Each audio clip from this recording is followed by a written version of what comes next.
The world is always on fire.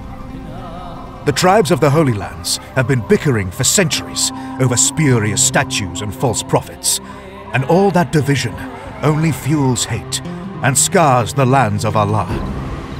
Only 100 years ago, the Christians fought against us in their so-called Holy Crusade. Deceived by their leaders and the Vatican, the Crusaders believed their bloodshed and ransacking of our lands to be a holy act. This glorified slaughter of our people, legislated by Satan himself, dressed in papal robes, resulted in the conquest of Jerusalem. The tribes of Allah were in disarray. I was the first to unite them under one banner, to start the only war that mattered, a war in the name of the one true God, the greatest war the Holy Lands had ever seen. I was always told I was special, that I would lead the people of this earth to the light of Allah. What a fool I was. I wagered their words over those of God's, falling to my own hubris. Only 10 years ago, the leprous boy king Baldwin IV of Jerusalem shattered my forces at Montissade. I barely escaped with my life. Yet Allah works in mysterious ways. After the leprous king's death, the kingdom of Jerusalem was in disarray, and I, Salah ad-Din, the first of the Ayyubid dynasty, was granted another chance to prove myself. I will purify the sacred lands of my ancestors. At the Horns of Hattin, a most sacred battleground, I will face the Christian forces and reconquer the jeweled city of the Holy Lands.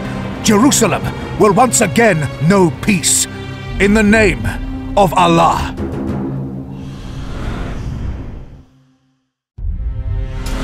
The filth of the infidels was spread across the battlefield, but the dog I was hunting, Renald de Chatillon, was nowhere to be found. For me, he embodies everything the Christians stand for. Hiding behind false prophets, this true infidel broke treaties as easily as the morning bread. Numerous times he attacked our caravans, and for this blasphemy against the Prophet Muhammad, I vow death upon him. With the Crusader Kingdom's forces in shambles, there is nothing keeping us back from taking the Holy Lands. City by city, fortress by fortress, we're regaining what is rightfully ours. The first fortress to remind us of what we are fighting for is the fortress of Akka. Despite my scattered forces, with many of them still entrenched by the Horns of Hattin, I must act now and take the fortress while the Christians are still in disarray. My enemies already know I have not the forces for an extended siege, and I have no doubt they will use this against me. I consulted with the highest force known to me, and Almighty Allah, in His infinite wisdom, granted me a vision. I will take Akka not with sheer force, but with guile. I'm to send assassins after Akka's generals, and thusly will the doors of the city open. Allah is ultimately merciful. As humans, we are far from perfect, and to bathe in His light is to act against our weaknesses. Some can be spared, if they are willing to see Allah's grace. Those who rebel against the one true God will meet their end by my hand, or support us in our holy cause, whether they like it or not. But there's still one person that will never earn my compassion. Renald de Chatillon. That dog hid himself in Ashkelon. I could march on Jerusalem immediately without delay, but Renald has become something else for me. This war bears Renald's face. For all of the sins against myself and Allah, I promise Renald death, and as I was taught, the king must always follow through.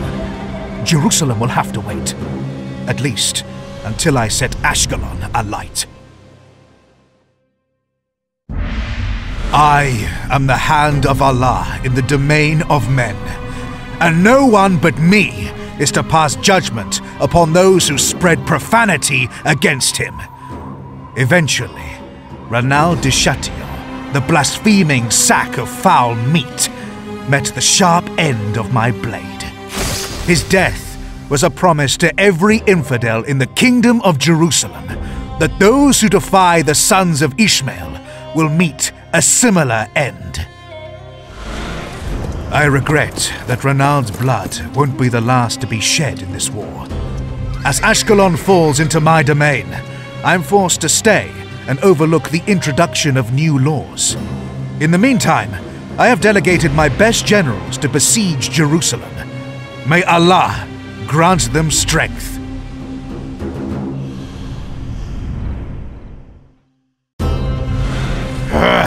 What imbeciles!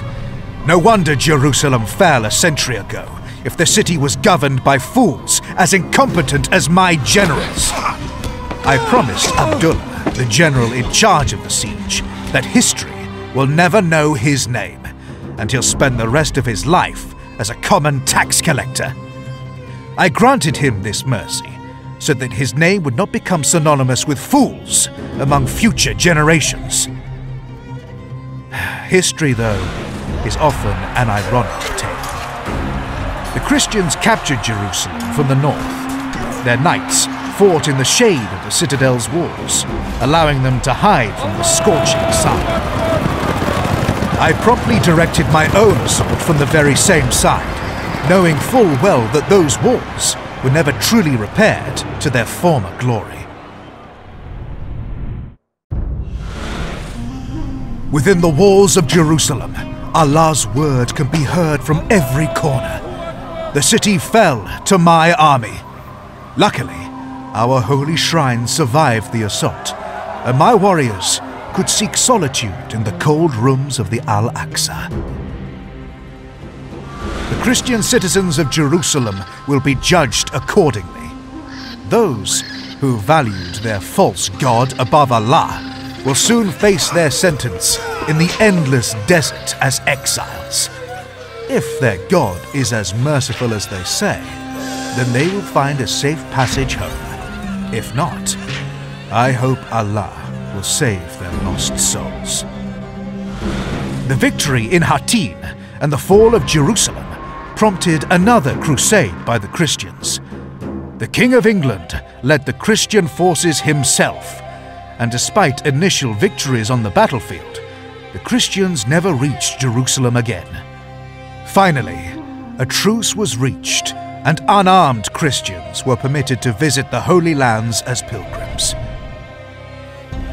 After a century-long struggle, we have recaptured the Holy Lands, and I believe we shall never lose them. To do so, we will never allow any Christian kingdom to gain influence or jurisdiction over this territory ever again. This is the will of Allah. May His peace be with us always.